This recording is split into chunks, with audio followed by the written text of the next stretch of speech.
Hello అందరికీ welcome to my YouTube channel. So నేను previous వీడియోలో చెప్పినట్టు I'm starting with Laxmikanth series from today. So one important thing is don't try to make notes out of this book, ఎందుకంటే it is already very huge. మీరు first రీడింగ్లో note making try చేస్తే కనుక you will end up wasting a lot of time and also మీరు మధ్యలోనే stuck అయిపోయే అవకాశం ఉంది. So the best thing you can do is ఒక 2-3 రీడింగ్స్ తర్వాత మీరు షార్ట్గా ప్రిసైజ్గా ఏమైనా ఆర్టికల్స్ గుర్తుండట్లేదు లేదా ఏమైనా ఇంపార్టెంట్ పాయింట్స్ గుర్తుండట్లేదు అంటే అవి మాత్రమే రాసుకోండి. లేదా మీరు ఇదే బుక్లో హైలైట్ చేసుకోవచ్చు, స్టిక్ నోట్స్ కూడా రాసుకోవచ్చు. And one more thing is నేను హిస్టారికల్ బ్యాక్గ్రౌండ్ చెప్పట్లేదు, ఎందుకంటే it is already covered in modern history. So now let us begin with today's class. Making of the constitution. So imagine ఒక కంట్రీకి 200 years తర్వాత independence వచ్చింది. They are very happy that they are independent. Also వాళ్ళ ముందు కొన్ని challenges ఉన్నాయి. అవేంటంటే ఇంత కల్చరల్ డైవర్సిటీ ఉన్న కంట్రీని, ఇన్ని ఎక్కువ రిలీజన్స్ ఉన్న కంట్రీని ఎలా రూల్ చేస్తాం, విత్ వాట్ రూల్స్, లేదా ఇంత వాస్ట్ డైవర్సిటీ ఉన్న కంట్రీలో యూనిటీని మెయింటైన్ చేయడం ఎలా.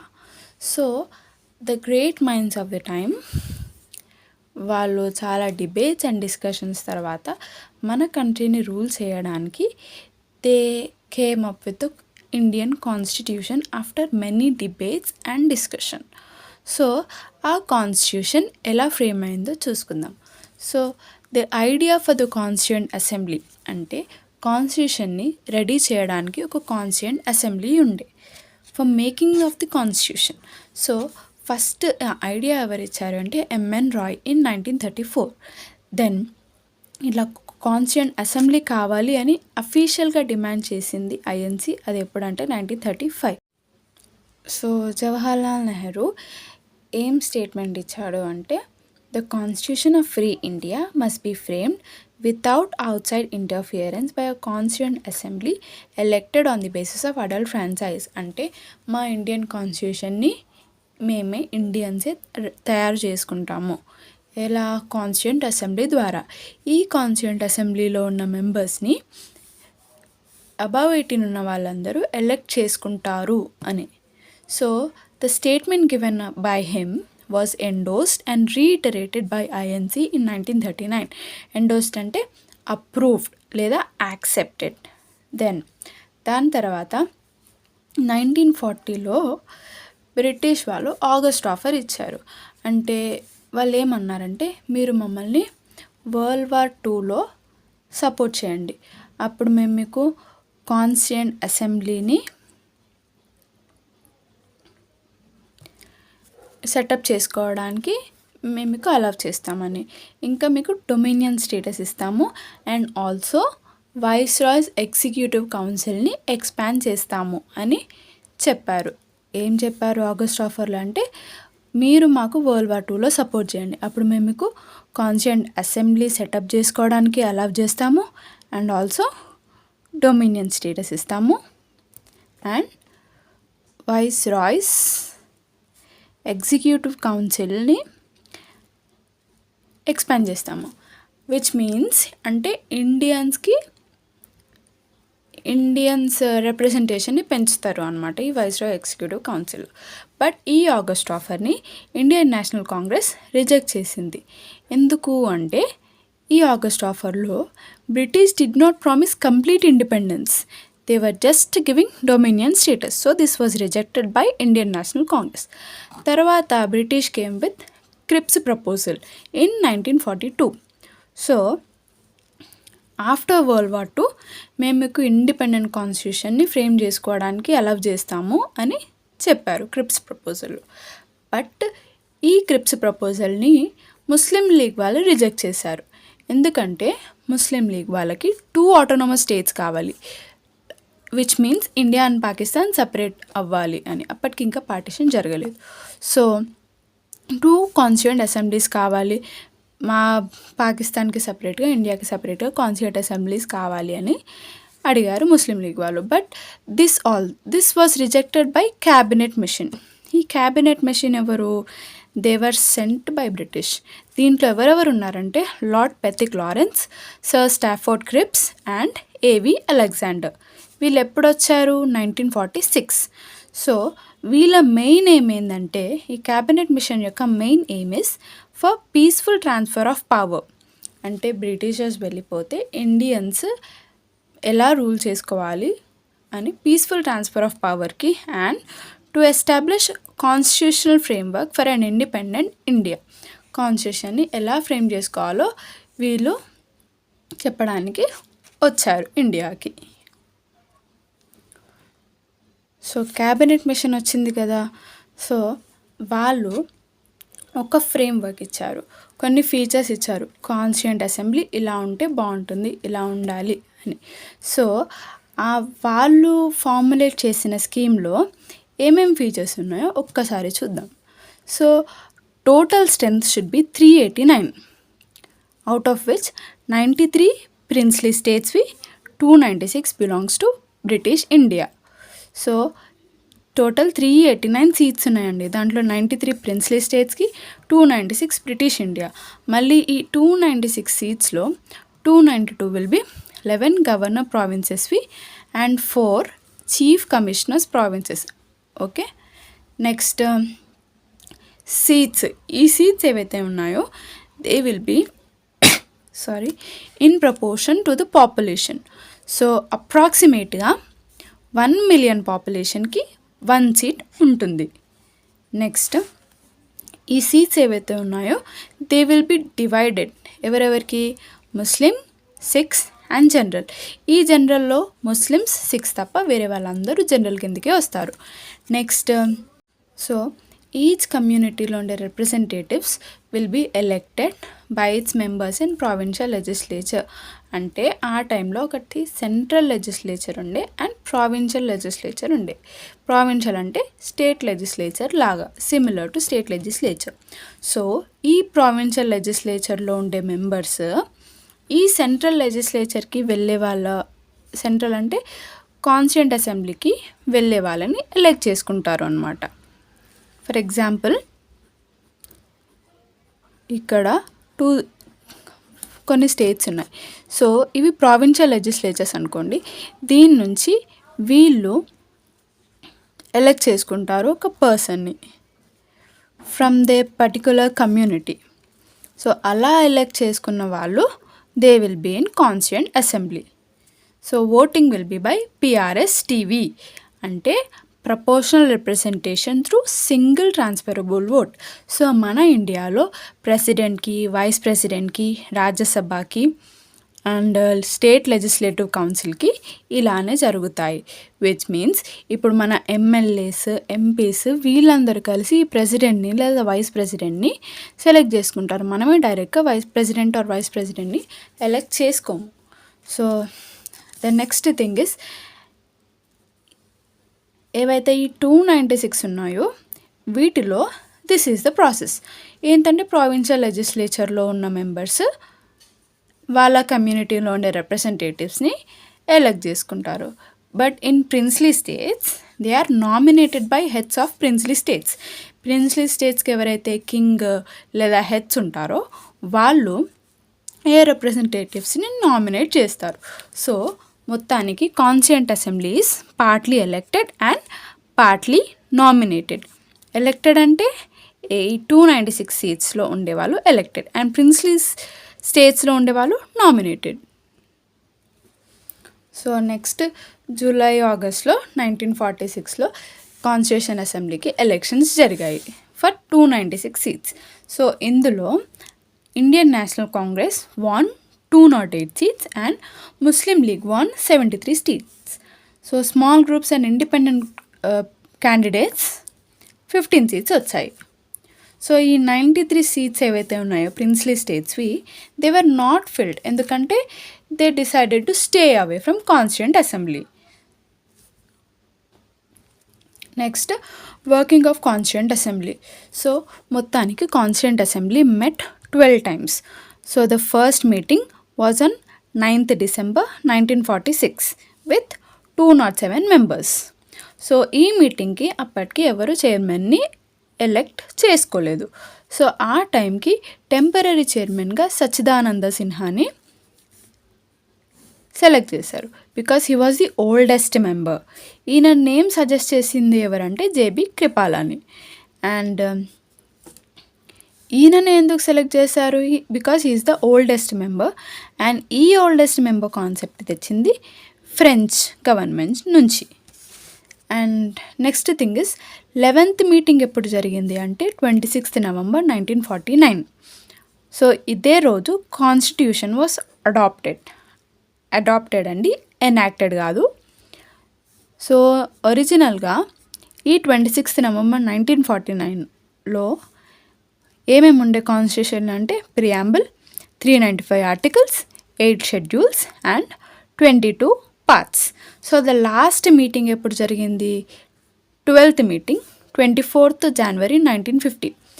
అయితే ఈరోజు ఏం జరిగిందంటే నేషనల్ యాంథమ్ని అడాప్ట్ చేసుకున్నాము, నేషనల్ సాంగ్ని అడాప్ట్ చేసుకున్నాము. And doctor Rajendra Prasad was also elected as the first president of India. So ఈ కాన్స్టిట్యూంట్ అసెంబ్లీ ఏదైతే ఉందో it worked as provisional parliament until first general elections in 1951 to 52. So first general elections అయ్యే వరకు constituent assembly parliament లాగా work చేసింది, temporary parliament లాగా. So ఇక్కడ నేను చెప్పాను కదా Sachchidananda Sinha was temporary chairman. అయితే permanent chairman Rajendra Prasad was elected as permanent chairman. ఎప్పుడు? December 11, 1946. అండ్ వీళ్ళిద్దరూ H C Mukherjee and V T Krishnamachari were elected as vice president of constituent assembly. So the next topic is objectives resolution. So it was moved on December 13, 1946 by Jawaharlal Nehru. So ఈ objective రెజల్యూషన్లో ఏముంటుంది? Fundamentals and philosophy of constitution ఏమేమి ఉండాలి, ఎలా ఉండాలి అని. So the points are: India will be independent sovereign republic.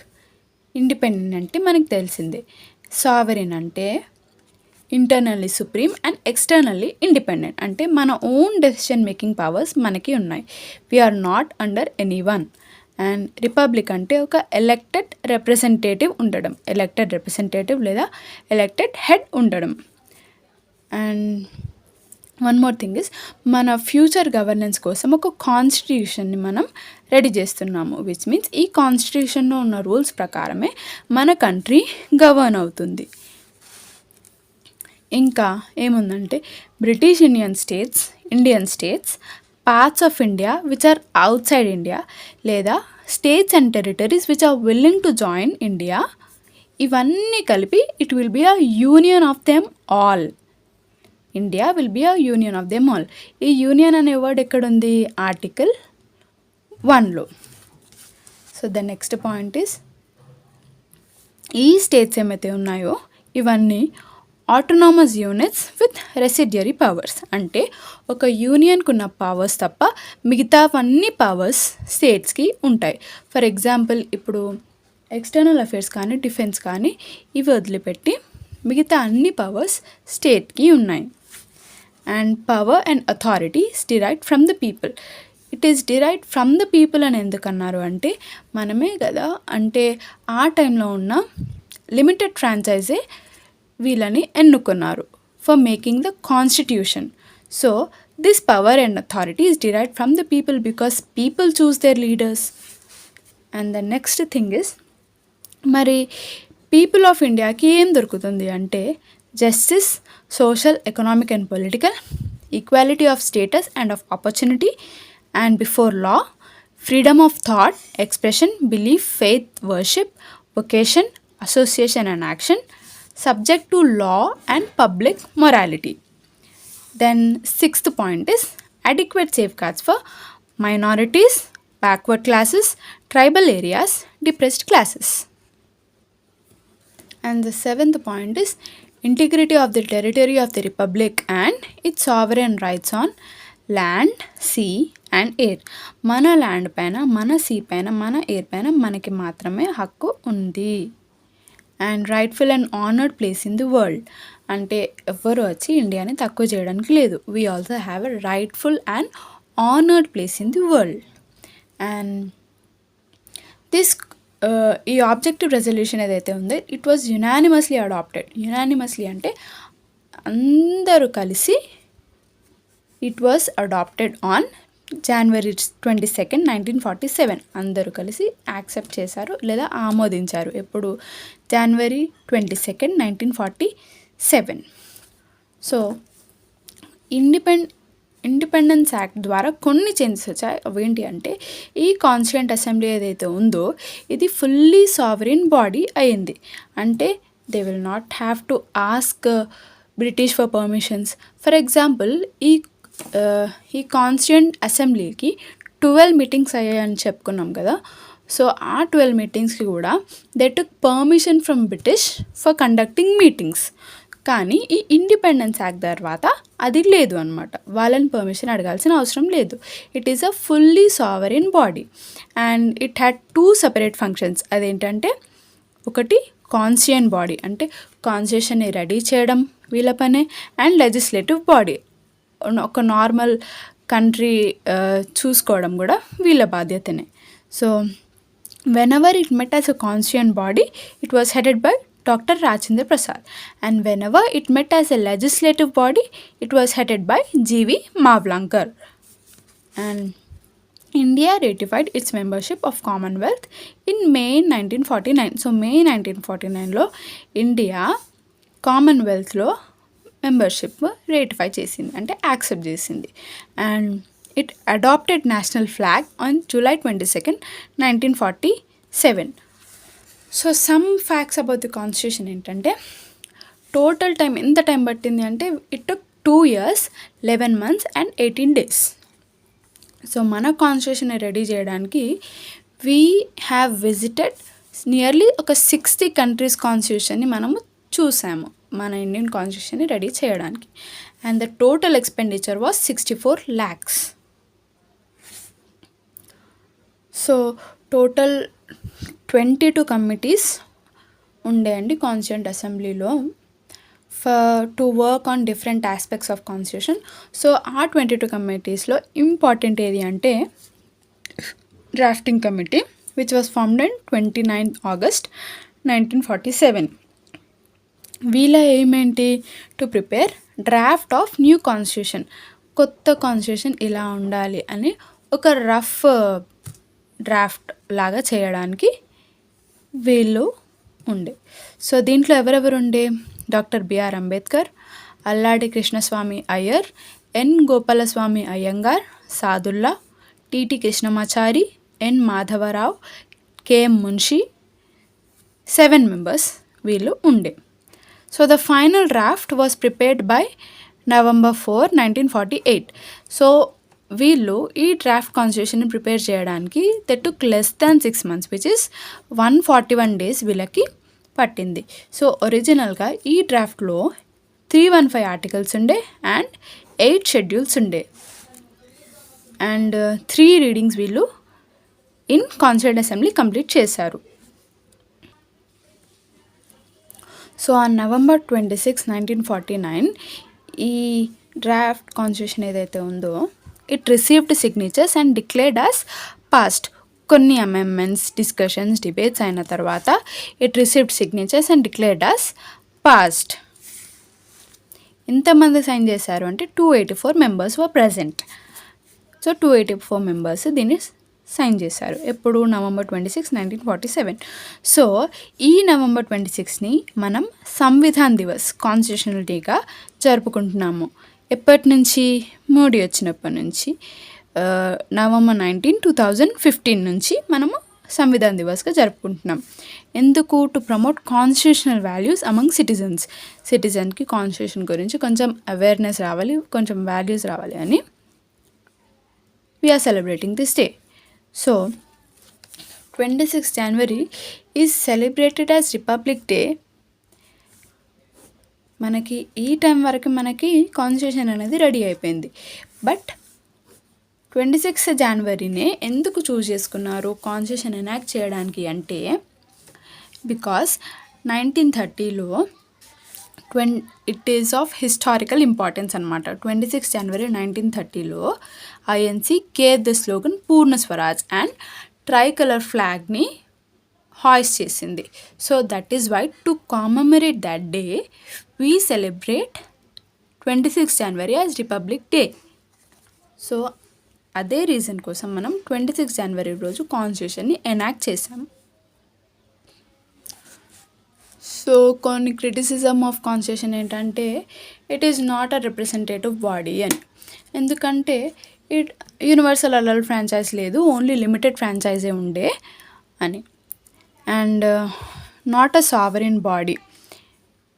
నేను చెప్పినట్టు వీళ్ళు కాన్స్టిట్యూయెంట్ అసెంబ్లీ మీటింగ్స్ పెట్టుకోవడానికి కూడా బ్రిటిష్ గవర్నమెంట్ని పర్మిషన్ అడిగారు. That is why they have called it not a sovereign body. And time consuming అని చెప్పారు. నజీర్ అహ్మద్ ఏమన్నారు అంటే డ్రాఫ్టింగ్ కమిటీని డ్రిఫ్టింగ్ కమిటీ అన్నారు. ఎందుకంటే యూఎస్ఏ వాళ్ళు 4 monthsలోనే కంప్లీట్ చేశారు రాయడం అని. But it is not really time consuming అండి. ఎందుకంటే ఇంత వాస్ట్ కల్చరల్ డివర్సిటీ రిలీజన్స్ ఉన్న కంట్రీలో మరి అందరికీ ఒకే లా అప్లై అవ్వదు కదా. So it took a really lot of time and it is dominated by Congress అని ఒకరు. The constituent assembly was one party body in essentially one party country అని గ్రాన్విల్ ఆస్టిన్ అన్నారు. డామినేటెడ్ బై కాంగ్రెస్ అంటే ఆ పర్టికులర్ టైంలో Congress party వాళ్ళు ఎక్కువ ఉండే కాబట్టి అలా క్రిటిసిజం వచ్చింది. And next lawyer politician domination ఉండే అని అన్నారు. బికాజ్ ఈ కాన్స్టిట్యూయెంట్ అసెంబ్లీలో ఎక్కువ మంది లాయర్స్ ఉన్నారు అండ్ ఎక్కువ మంది పాలిటిషియన్స్ ఉన్నారు. దానివల్ల కూడా ఇది కొంచెం కాంప్లెక్స్ అయింది అని అంటున్నారు. And it is dominated by Hindus, a body of Hindus అని విస్కౌంట్ సైమన్ అన్నారు. This is the criticism of constitution. So Hindi text of the constitution ఏంటంటే ఒరిజినల్లీ కాన్స్టిట్యూషన్ ఇంగ్లీష్లో రాశారు. సో అది మళ్ళీ హిందీలోకి ట్రాన్స్లేట్ చేయాలి అని 1987లో 58th కాన్స్టిట్యూషన్ అమెండ్మెంట్ యాక్ట్ చేశారు. So this was inserted in article 394A. So the president shall cause to be published under his authority ఈయన చేపించాలి అని. సో కొన్ని ఇంపార్టెంట్ ఫ్యాక్ట్స్ చూసుకుందాము అండి. First thing is elephant is the symbol of constituent assembly. And B N Rau he was a constitutional adviser. ఇంకా Prem Behari Narain Raizada he is the calligrapher of the constitution. So కాన్స్టిట్యూషన్ని రాసింది Prem Behari Narain Raizada. Same హిందీలో రాసింది Vasant Krishnan Vaidya. He is the calligrapher in Hindi language.